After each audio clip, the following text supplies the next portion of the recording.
So, just imagine. This is a film that you introduced me to. I'm not sure whether to say thank you. What makes you think this film is such a thing worthy of inflicting on your friends?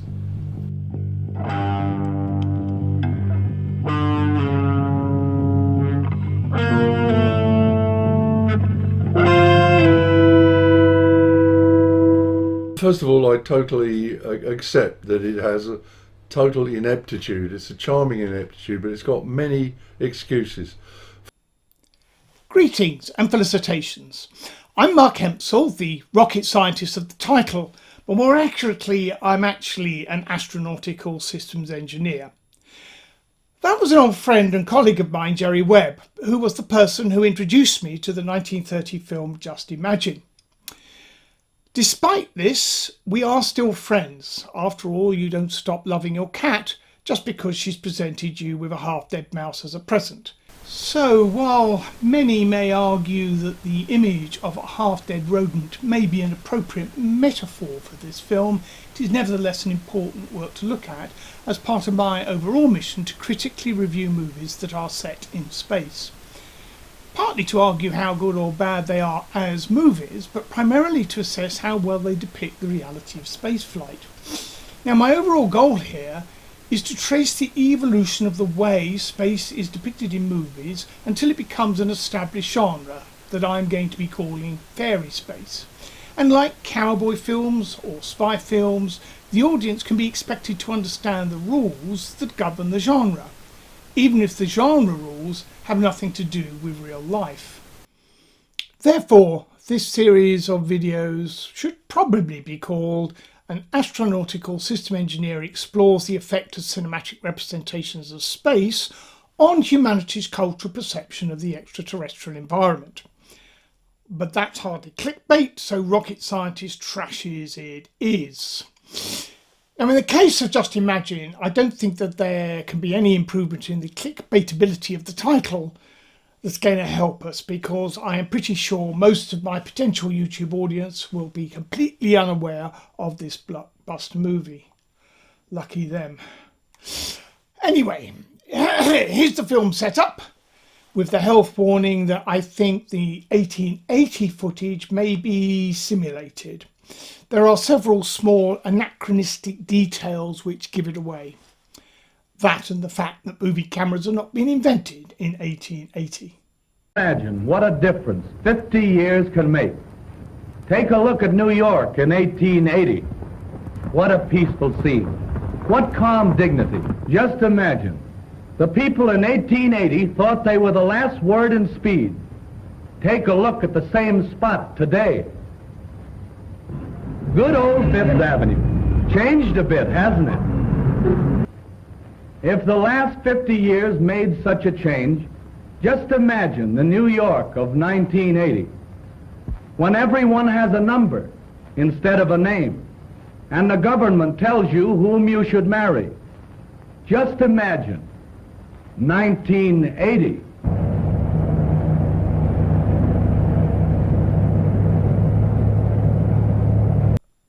Well, that sets up Just Imagine's rather intriguing premise. Yet, as already noted, nowadays almost nobody has even heard of the film, let alone seen it. And the few who have seen it have probably spent a considerable part of their remaining life in therapy trying to forget the fact.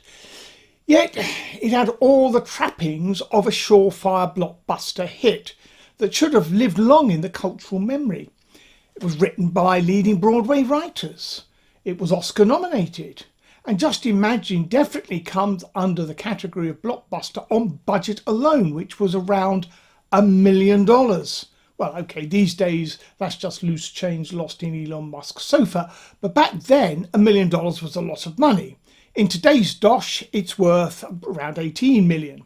Okay, that's still not blockbuster money today, but at the time it was one among the most expensive films ever produced.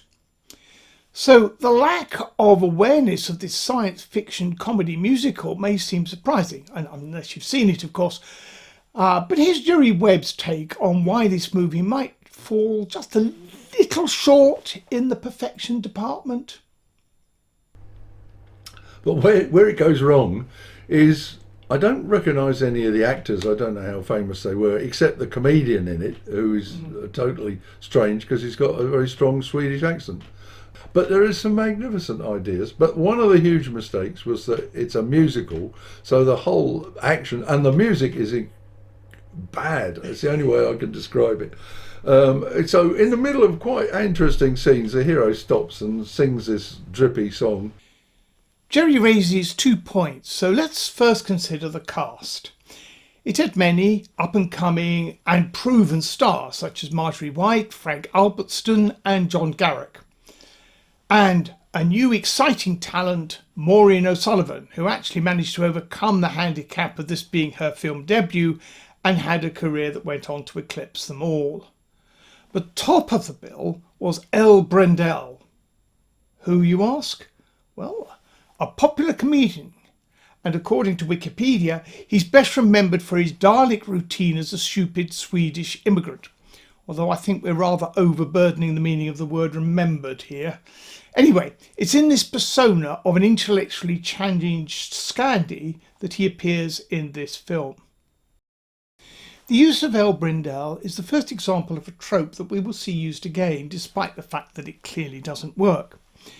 Science fiction always requires a lot more exposition to explain to the audience what's going on than stories that are set in more audience relatable situations. And the trick is always to find a way to insert this exposition into the script while keeping it engaging and realistic. This is why detectives and reporters always make such good story protagonists, because in real life people explain things to them. It seems natural. So here is the brilliant idea used in Just Imagine. Let's have a really stupid person who can both need everything explained to them and also be the comic relief. Double bubble. But the end result is just simply painful to watch. Using the comic relief in this everyman role in the movie is implying the audience intellect is at the same level as these laughable thickos. Well, it probably is, but they don't like being reminded of the fact. And despite this warning from history, George Powell went on to use this trope in the 1950s with even more cringeworthy results. Well, that brings us to the second of Jerry Webb's points, for want of a better word, music. Had Grandma told my mother that there wouldn't be a me. It's rather surprising that the music is a little off top notch, given the collaboration that wrote it. They were an established Broadway team who were famous enough to have their names above the title in the opening credits. In fact, DeSylvia, Brown and Henderson were employed not only to write the songs but also the whole script, and DeSylvia was also the film's producer. This songwriting team were responsible for such popular Showtime ditties as The Birth of the Blues, The Varsity Drag, The Best Things in Life Are Free, and one you might actually have heard of, Sonny Boy. For this movie, they wrote such melodic delight as An old fashioned gun, and you are the melody, and Never swat a fly. the partnership of 5 years broke up after this movie, and I think I might just be on the verge of understanding why, but I'm not sure the weak songs themselves are why it falls flat. Jerry mentions is the context that they were placed in, but I don't think it's quite the problem that Jerry suggests. He suggests the problem is that it breaks the flow of the unfolding story, but then that's true of almost all musicals. Maybe this movie is more clumsy than most, but I think the transition is made much worse than it would otherwise be because, like all the early talkies, it did not have background music. This highlights the transition to song more than if there was already music in the background.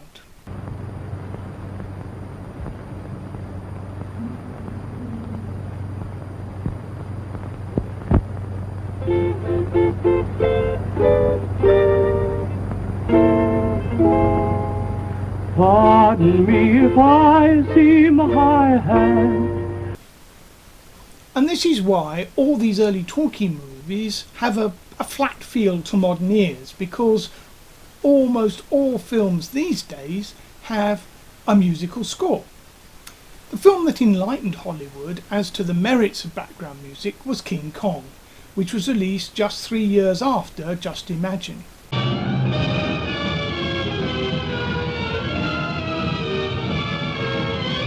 After King Kong, the impact of music was immediately understood, and since then very few films have neglected to use this effective audience manipulation tool.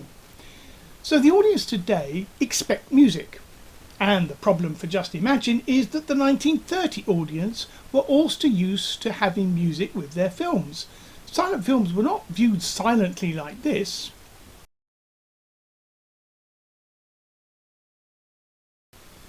But with backing music provided live by a piano or even an organ in the theatre like this.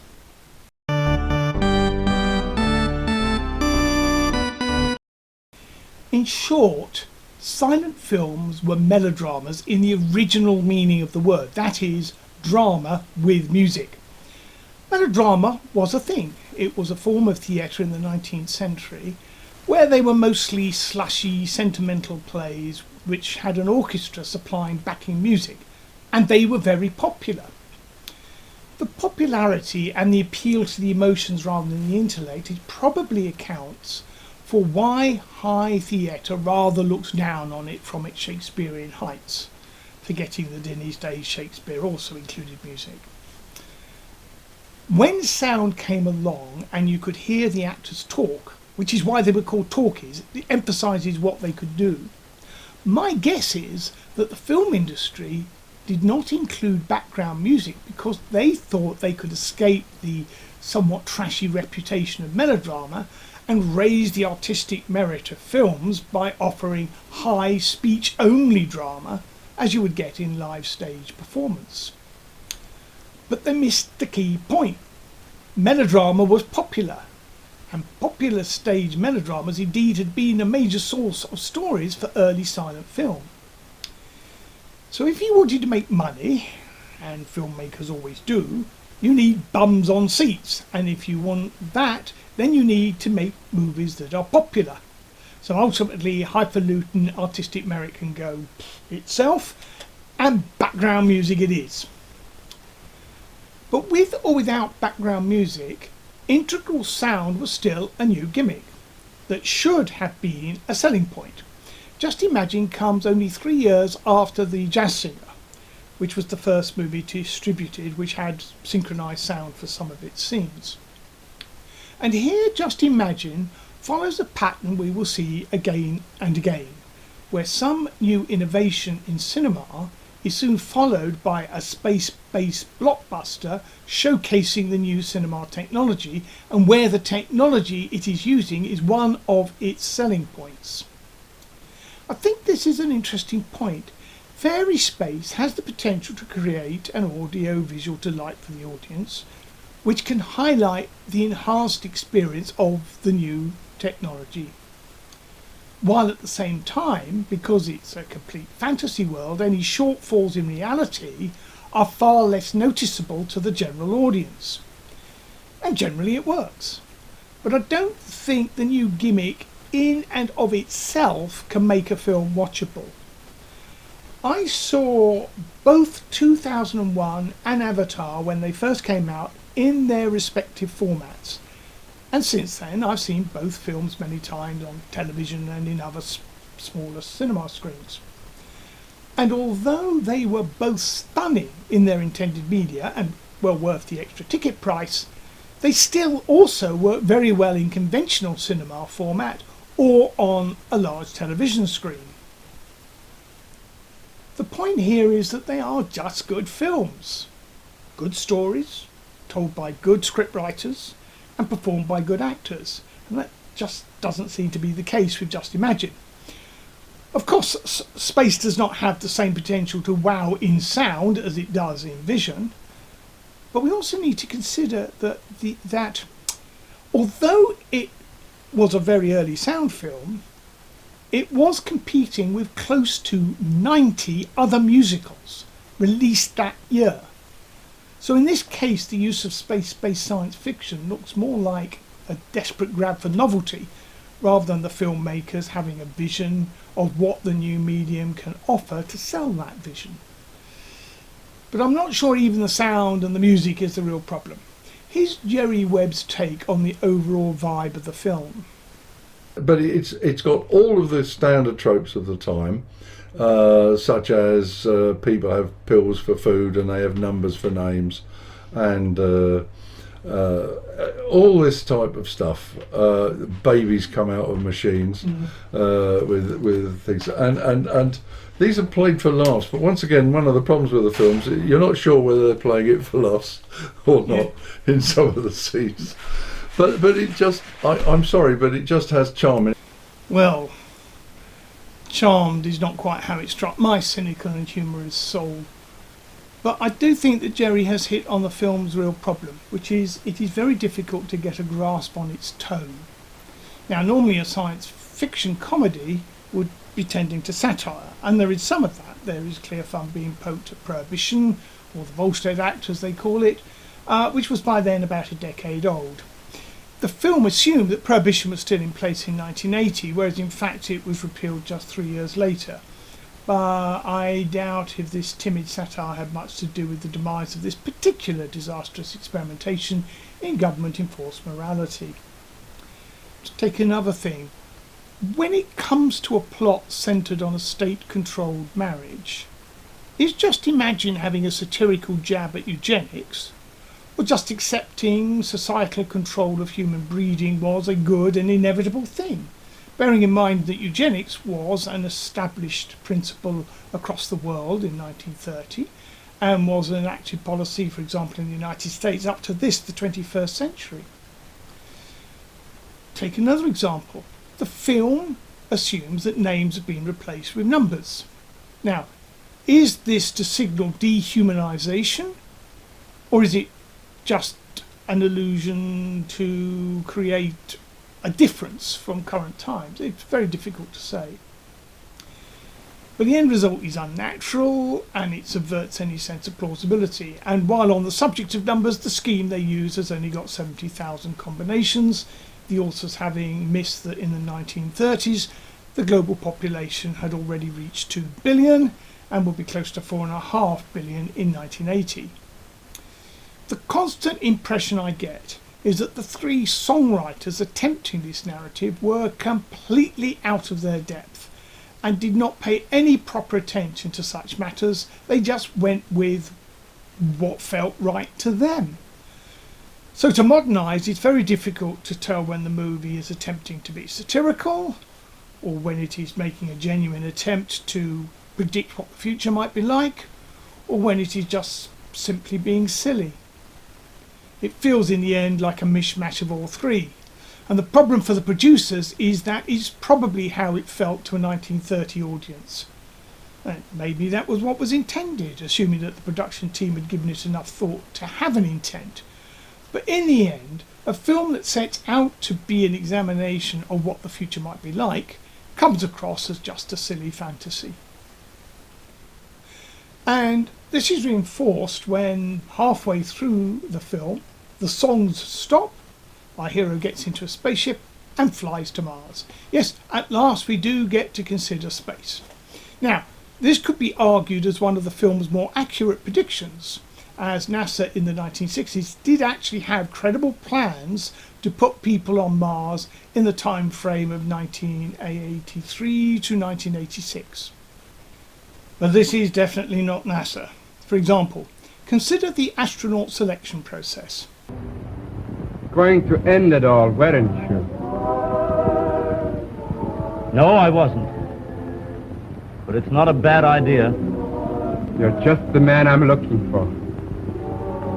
I can give you your heart's desire.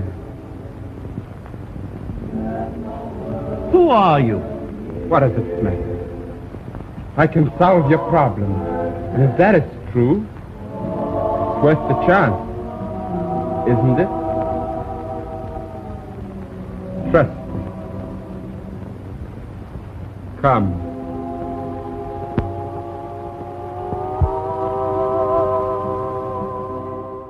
You see, NASA, ESA, that is how you recruit astronauts.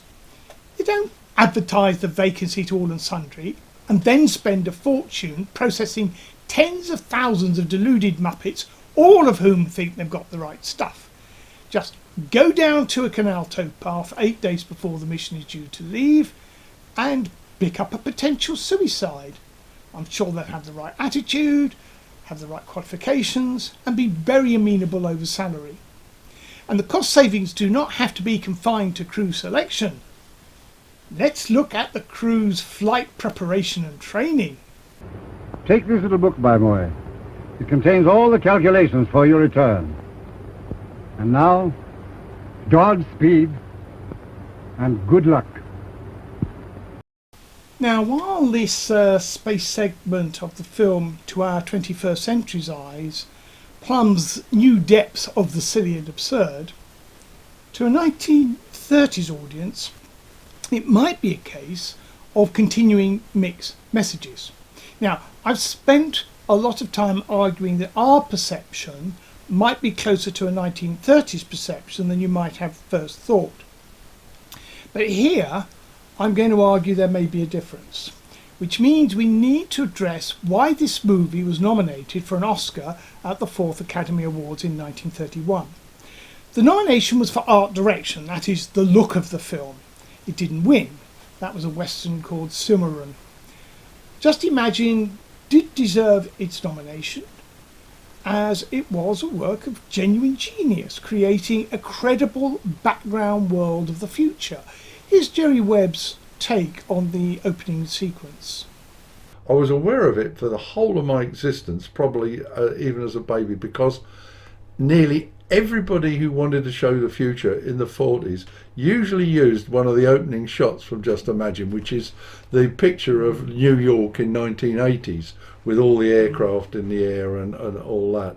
It speaks volumes for the care they took that this film could be used for decades as a representation of future cities, together with Fritz Lang's Metropolis, with which it was often confused. But when it comes to the space section, this is mostly set on a fantasy version of Mars, and that is a fantasy version even to 1930 eyes. And of course, it includes a throne room. We've got to have a throne room. Okay, so Mars is a bit silly. But while they're travelling to Mars, the crew look back on the Earth. And here there is an attempt at realism. I note that they have windows looking back but not forward, presumably to avoid the problem of having to show something outside the window in almost every cabin shot.